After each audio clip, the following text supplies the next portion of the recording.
What's up guys, it's your boy Mohammed aka Average Consumer bringing you another video with another familiar face, my brother again.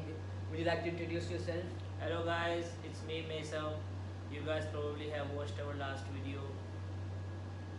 So in today's video we're gonna talk about Android, kind of Android versus iOS, because my brother personally is a Android user for a long time and I have since upgraded to iOS for almost a month.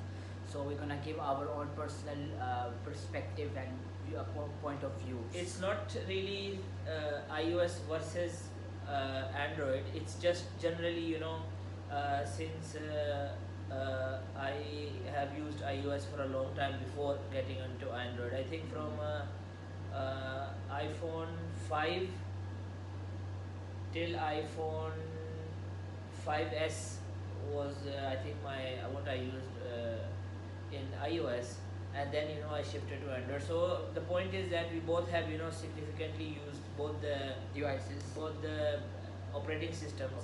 So we will just generally it is a healthy, so it's just a healthy discussion between me and him to just share what we like about each platform, what is the con that we personally think are in each of these operating systems, and what's the pro. So let's get started. I would ask you this thing that you have used Android for some good amount of time. A very good amount of time. Yeah, a very good amount of time, and now you have recently, I think a month ago, you got you shifted to iOS.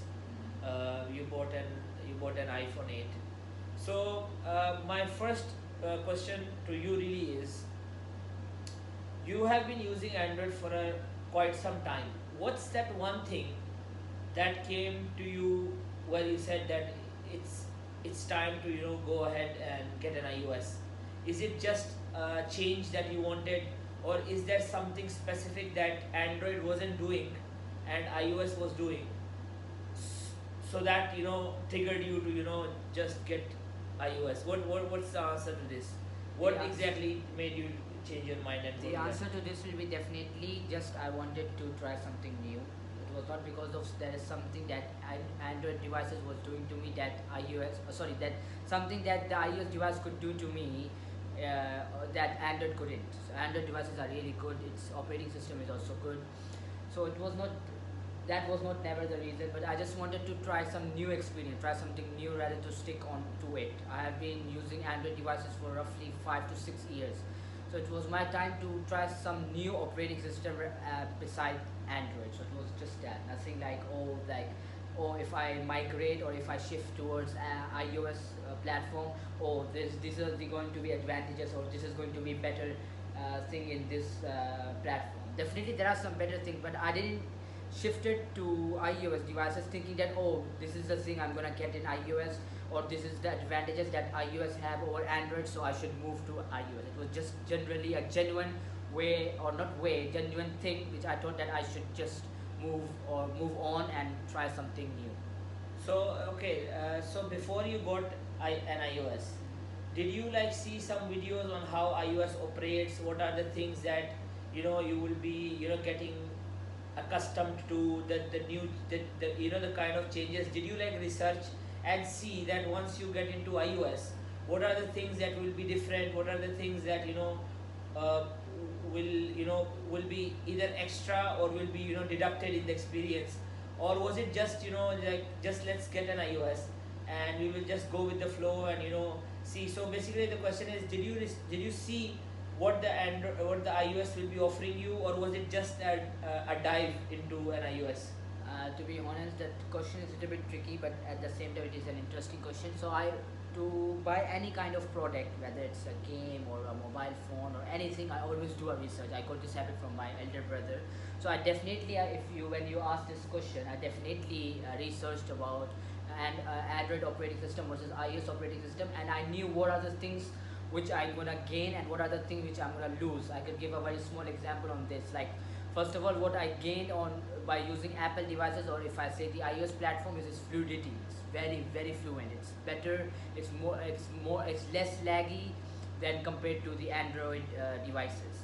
Second thing is that which I lose, I would say, not gain, lose by shifting towards iOS are widgets, and we don't have widgets. It's not only widgets, we cannot. I think you guys do have widgets, but it is in the notification, It's in the and it is very notification, limited. yes, Not yes. all the apps, I think.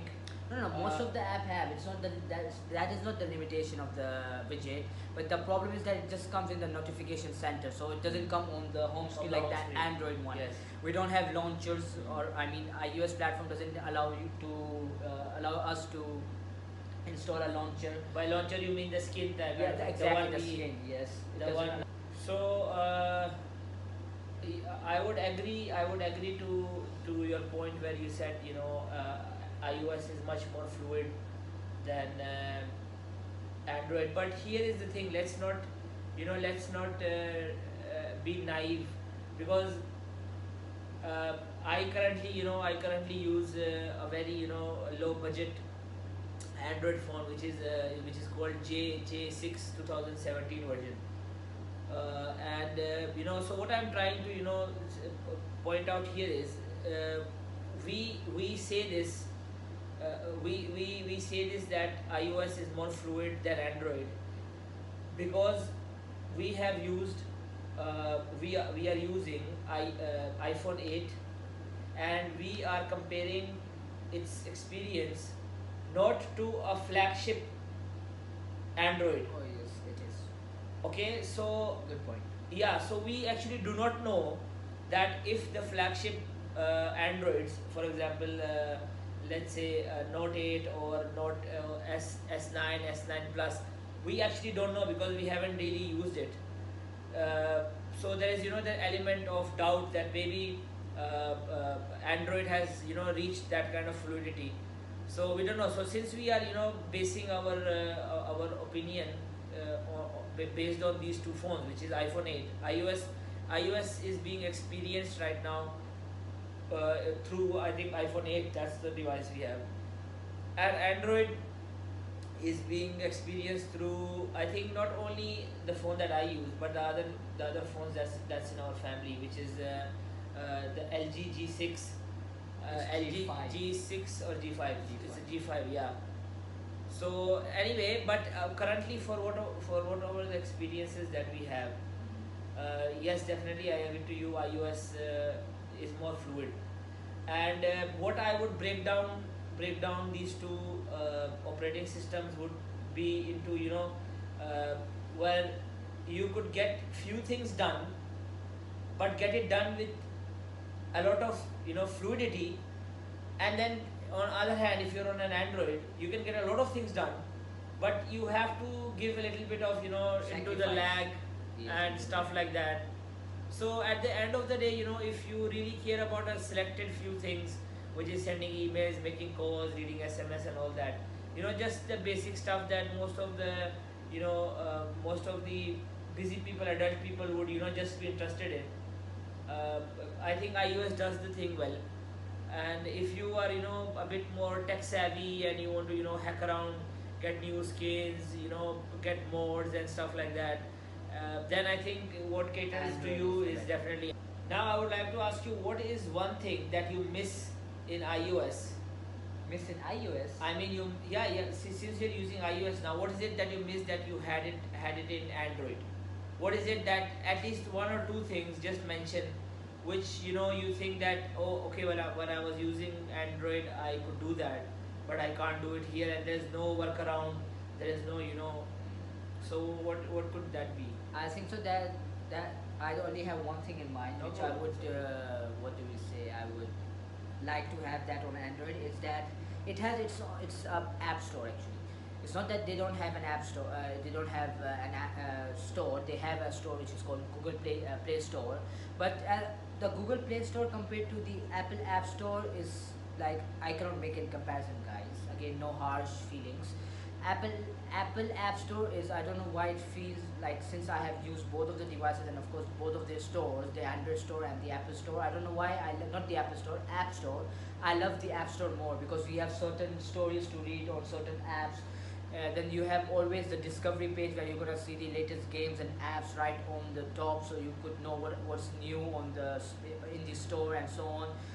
Like it's more categorized, it's more simplicity. You know, I love the design of the App Store as compared to the Google Play Store, which is very simple. It looks like a widget where they have certain tabs in which you just keep on swiping to go to the next and the next one, and it doesn't it doesn't feature any story, it doesn't feature the app of the day or the game of the day or even the story of the day.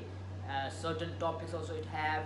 Then even but what is sorry to interrupt you, but what is the story? I don't get it. It has certain stories. Like I can give you one example. Like they had a parental control of Snapchat for the parents to read it. So they showed you all the ways where you can control the stories, that how, so what your child is. So we can say these are Snapchat. tips. Kind of So tips we and can say tricks. tips and tricks But and we manuals. say, yeah, manuals, but we say it as a stories which are posted on the App Store. And even very small little detail, but I would love to share with you guys, is that the search on the App Store will always show you the most searched games and applications on the App Store. So I love this thing. On the But I think on Android there's something called top grossing or something like that. They also show you the most. yeah, but it is you mean- embedded. It is a certain tab which is where you can go and check the most games or that people are playing right now, or application.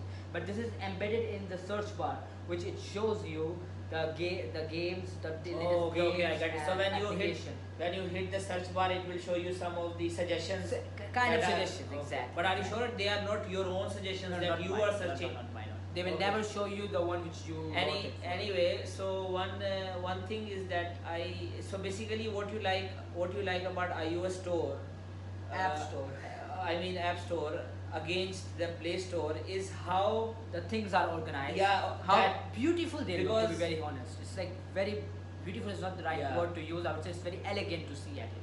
There are still certain small complaints which I have with the App Store, which are that we cannot, with the iOS 11.3 update, we cannot, what do we say, we cannot put the, if for instance, if you like any game or applications, you cannot put them on your wish list, where we could do it in the Play Store. So it's done, you cannot do that.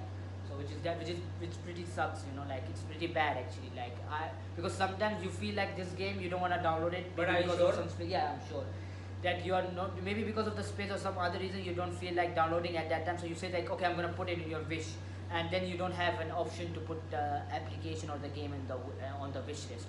Hopefully this thing will be solved in the future updates of iOS no, I 12. think it is a bug or they have No, no, no. removed this feature at all. They have removed this feature from before, like from a long time ago. But since I have an iPhone 8 and which has a pre-installed iOS 11, so they have removed from iOS 11 for sure. So what I do is like I take a screenshot of the application, the game which I need. So then whenever I can refer back to, oh, this was the game I wanted to download, because there is no wish list. And one thing which I like is, I'm not sure is it there in the Play Store or not, or we can do it in Android devices or not, that on the iPhone what we can do is we can use a family sharing. So what I can do, if I own any game, okay, or an application, if you have an Apple devices, I can share with you that application or game. Of course, you will have your own account on your own device. So what But this I don't have allows to us pay to for do, it. we don't have to pay for it. Can we do this on the Play Store? Do you think? Even though if we can, I wouldn't know about it because I haven't tried this. But here's my question: wouldn't people abuse this? That they could, see, think about it from the company's perspective. Now, let's say there are 10 people in a family, and one member buys it, and then 9 gets to enjoy it or use it, whatever it is.